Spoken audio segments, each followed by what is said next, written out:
आज की इस वीडियो में डिस्कस करने वाले चोल राजवंश के उत्तराधिकारियों के बारे में। आखिरकार भारत में चोल राजवंश के कौन कौन से शासक राजा के रूप में उभर कर आते हैं। तो चलिए वीडियो को बिना लेट के हुए शुरू करते हैं। तो सबसे पहले बात कर लेते हैं कि चोल राजवंश का यहाँ पर संस्थापक कौन था।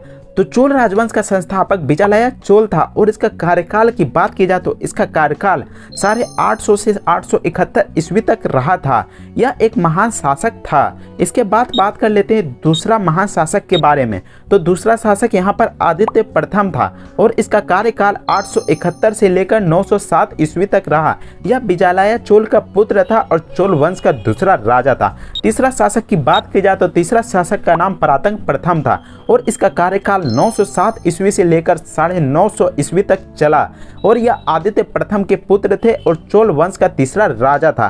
अब चौथे राजा की बात की जाए तो चौथा राजा का नाम यहाँ पर गंडादित्य है और इसका कार्यकाल 950 ईस्वी से लेकर 957 ईस्वी तक है। परातंग प्रथम के पुत्र थे और चोल वंश का चौथा राजा था। पांचवें राजा की बात की जाए तो उसका नाम है अरिंजय, जिसका शासनकाल 957 ईस्वी से लेकर 1014 ईस्वी तक रहा। यह गंडादित्य के पुत्र थे और चोल वंश का पांचवा राजा था। अगला राजा की बात की जाए तो अगला राजा का नाम यहाँ पर है राजा राज चोल प्रथम और इसका कार्यकाल 1014 ईस्वी से लेकर 1044 ईस्वी तक रहा। यह अरिंजय के पुत्र थे, चोल वंश के महानतम राजाओं में से एक थे। राजा राज चोल प्रथम बहुत ही ज्यादा श्रेष्ठ और महान शासक के रूप में उभर कर आए थे। अगले राजा की बात की जाए तो उसका नाम है राजेंद्र चोल प्रथम और इसका कार्यकाल की बात की जाए तो इसका कार्यकाल 1012 ईस्वी से लेकर 1044 ईस्वी तक रहा। यह राजा राज चोल प्रथम के पुत्र थे और चोल वंश के सबसे सफल राजाओं में से एक हुए।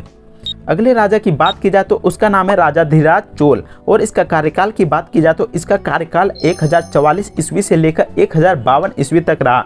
यह राजेंद्र चोल के प्रथम पुत्र थे और चोल वंश का 8वां राजा था। अगले शासक की बात की जाए तो उसका नाम है वीर राजेंद्र चोल और इसका कार्यकाल 1063 ईस्वी से लेकर 1070 ईस्वी के बीच में रहा। वीर राजेंद्र चोल के प्रथम पुत्र थे और चोल वंश का अंतिम राजा हुए। तो इस प्रकार यहाँ पर जो चोल वंश का संस्थापक विजयालय चोल थे और अंतिम शासक वीर राजेंद्र चोल हुए। तो अगर आपको यह जानकारी पसंद आती है तो वीडियो को लाइक कीजिएगा, चैनल को सब्सक्राइब कीजिएगा। मिलते हैं नेक्स्ट वीडियो में, तब तक के लिए जय हिंद, वंदे मातरम।